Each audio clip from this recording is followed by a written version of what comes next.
बिस्मिल्लाहिर्रहमानिर्रहीम। अस्सलाम वालेकुम। कैसे हैं आप सब? उम्मीद करती हूँ सब ठीक ठाक होंगे और खैरियत से होंगे। मैं हूँ निसा अंसारी और आप देख रहे हैं निसा लव कुकिंग।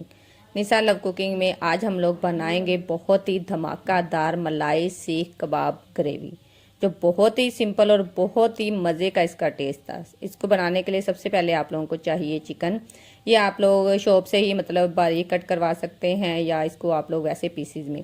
इसको अच्छे से आप लोगों ने वॉश करना है। वॉश करने के बाद एक अखबार पे इसको अच्छे से फैला लेना है ताकि अच्छे से ये ड्राई हो जाए। उसके बाद इसको आप लोगों ने अच्छे से पीस लेना है। मीन्स के जब आप लोग इसको एक फिंगर की मदद से चेक करेंगे ना तो वो एक रेशादार बने, इस तरीके से आप लोगों ने इसको पीसना है। इसको पीसने के बाद आप लोगों ने इसको एक बाउल में निकाल लेना है। उसके बाद इसकी मैरिनेशन करनी है। साथ में आपको चाहिए प्याज, हरी मिर्च और लहसुन। इसको भी आप लोगों ने इसी तरह बारीक पीसना है। इसको आप लोगों ने ब्लेंडर में नहीं डालना, इसको अपने हाथों की मदद से ही ऐसे बारीक पीसना है। इन सारी चीज़ों को भी आप लोगों ने चिकन में शामिल कर देना है। उसके साथ ही आप लोगों ने इसमें हरा धनिया शामिल करना है। 1 चम्मच आप लोगों ने शामिल करनी है काली मिर्च। हाफ चम्मच के करीब इसमें जाएगा ज़ीरा पाउडर। हाफ चम्मच के करीब इसमें जाएगा खुशक धनिया और हाफ चम्मच के करीब इसमें जाएगा नमक। उसके बाद आप लोगों ने इसमें नींबू का रस निचोड़ देना है। ये भी तकरीबन आपको 2-3 चम्मच के करीब ही चाहिए, क्योंकि इससे जो टेस्ट है ना वो बहुत ही मज़े का बनता है। उसके साथ आप लोगों को चाहिए एक ब्रेड का स्लाइस, जिसको आप लोगों ने इसी तरह हाथों की मदद से तोड़ के इसके अंदर मिक्स कर लेना है। इसको हाथों की मदद से यकजा एक तरफ कर लेना है ताकि ये इसी तरह कीमे के अंदर अच्छे से मिक्स हो जाए। मतलब कि आप लोगों ने इसको एक आटे की तरह गूंद लेना है ताकि ये बिल्कुल एक लिक्विड अच्छा सा हम लोगों का पेस्ट रेडी हो जाए। उसके बाद आप लोगों ने इसको कोयले का दम लगाना है। यहाँ पर आप लोगों को पता है कि गैस की लोड शेडिंग की वजह से गैस नहीं आ रहा था, तो मैंने सिलेंडर पे ही इसको अच्छे से मतलब हीट अप करके उसके बाद ऑयल डाला। उसको अच्छे से आप लोगों ने इसको स्मोक करना है ताकि इसके अंदर जो टेस्ट है ना, और बहुत सारे लोग जब ग्रेवी बनाते हैं वहाँ पे आके देते हैं, लेकिन आप लोगों ने यह कच्चे कीमे के जो हम लोग बना रहे हैं ना कबाब, इसको पहले ही आप लोगों ने कोयले का दम लगाना है। उसके बाद आप लोगों ने हाथों की मदद से इसको कबाब की शेप दे लेनी है। ये आप लोगों ने बहुत ज़्यादा मोटे शेप में नहीं देनी, बारीक मतलब आप लोगों ने देनी है। वैसे भी ये चिकन का कीमा है और ये बहुत ही जल्दी बन जाते हैं, ये आपको डाउट नहीं होगा कि ये अंदर से कच्चे रह जाएंगे।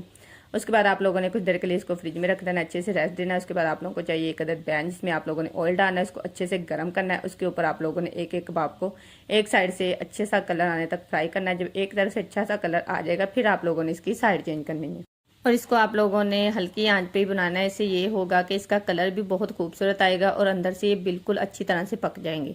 वैसे आप लोग इसको मतलब एक सीख पे लगा के तो हल्का सा आप लोग चूल्हे को जला के वैसे भी इसको स्मोकी कर सकते हैं, लेकिन अगर आप लोग इस तरह ऑयल में बनाएंगे ना तो इससे ये टूटेंगे नहीं और बहुत ही अच्छा और खूबसूरत सा इसका कलर आ जाएगा। इसको आप लोगों ने अच्छे से हल्की आंच पे बनाना है। इससे हल्की आंच पे बनाने से ये होगा कि अंदर से बिल्कुल अच्छे से पक जाएंगे और आप लोगों को ये टेंशन नहीं होगी कि ये अंदर से कच्चे रह गए। अगर आप लोगों ने इसमें ब्रेड शामिल किया ना तो आपको ये भी टेंशन नहीं होगी कि आप लोगों के ये कबाब है ना ये टूट जाएंगे।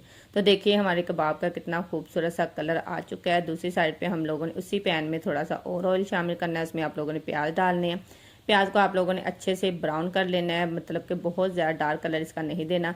फिर से आप लोगों ने एक मटेरियल रेडी करना है। इसमें शामिल है हरी मिर्च, हरा धनिया और इसी में यह प्याज डालेंगे। इसको भी आप लोगों ने ब्लेंडर में डाल के नहीं बनाना, ज़रा आप लोगों ने मोटा सा इसका पेस्ट बनाना। ब्लेंडर में डालने से ये होगा कि ये बिल्कुल ही बारीक हो जाएगा, आप लोगों को मतलब समझ नहीं आएगी इसकी टेस्ट की। साथ में आप लोगों ने लहसुन शामिल करना है। इसको दोबारा आप लोगों ने हाथों की मदद से अच्छे से पीस लेना है। इसको आप लोगों ने एक बाउल में निकाल लेना है। इसको बाउल में निकालने के बाद इसमें हम लोगों ने इसकी मैरिनेशन करनी है, जिसके अंदर जाएगा दही। दही शामिल करने के बाद इसमें जाएगा काली मिर्च हाफ चम्मच दोबारा से। इसी मसाले को आप लोगों ने इसमें अब हाफ चम्मच जाएगा गरम मसाले का और थोड़ा सा जाएगा नमक, और इसके अंदर आप लोगों ने जो हाफ नींबू रखा था उसका आप लोगों ने इसी के अंदर निचोड़ देना है। इसके जो टेस्ट है ना वो बहुत ही मज़े का आएगा। साथ में आप लोगों ने तकरीबन हाफ कटोरी के करीब आप लोगों ने इसमें फ्रेश मलाई, जिसको हम लोग घर पे निकालते हैं, तो वो आप लोगों ने इसके अंदर शामिल कर देनी है। उसको अच्छे से मिक्स कर लेना है। जब अच्छे से मिक्स हो जाएगा तो जिस पैन में हम लोगों ने प्याज को ब्राउन किया था उसी पैन में आप लोगों ने इसको डाल देना है। इसी के साथ आप लोगों ने इसमें थोड़ा सा पानी शामिल करना है। पानी शामिल करने के बाद जब ये थोड़ा सा पक जाएगा, इसके ऊपर हल्का सा ऑयल आ जाएगा, उसके बाद आप लोगों ने इसमें कबाब शामिल कर देने हैं। आई होप आप लोगों को मेरी वीडियो पसंद आ रही होगी। तो जिन लोगों को मेरी वीडियो पसंद आती है काइंडली वो मेरी वीडियो को लाइक और मेरे चैनल को सब्सक्राइब कर दिया करें। ऐसे ही मैं आप लोगों के लिए बहुत ही मज़े की रेसिपी लेके आती रहूँगी और आप लोगों को बहुत कुछ सीखने को मिलेगा। इसी तरह आप लोगों ने जब इसके अंदर कबाब शामिल करने हैं ना, इसको हल्की आंच पे बनाना है ताकि इसका जो घी है वो बहुत अच्छे से निकल आए और आपके जो कबाब हैं वो बहुत ही अंदर से जूसी हो जाए। जब आप लोगों को लगे कि आप लोगों ने बस ये आप लोगों के बनने वाले, इसमें घी निकलने वाला है, यहाँ पे आकर आप लोगों ने इसमें शिमला मिर्च तकरीबन हाफ और हाफ ही प्याज, इसको आप लोगों ने ज़रा मोटा मोटा कट करके इसके अंदर शामिल कर देना है।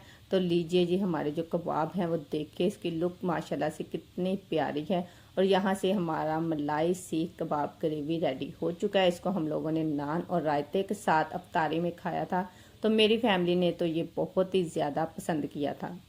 अब हम लोग इसको डिश आउट करेंगे। आप लोग भी इस रेसिपी को लाजमी ट्राई कीजिएगा और मेरे साथ कमेंट में शेयर कीजिएगा कि आप लोगों की रेसिपी कैसी बनी है, क्योंकि आप लोग अगर इसको एक दफ़ा बनाकर खाएंगे ना तो आप लोग इसको बार बार बनाकर खाने पर मजबूर हो जाएंगे। तो देखिए हमारी लुक माशाल्लाह से कितनी प्यारी और खूबसूरत सी आ चुकी है। मिलते हैं नेक्स्ट वीडियो में। अपना बहुत सारा ख्याल रखिएगा, मुझे दुआ में याद रखिएगा। तब तक के लिए मुझे दें इजाज़त। अल्लाह हाफिज़।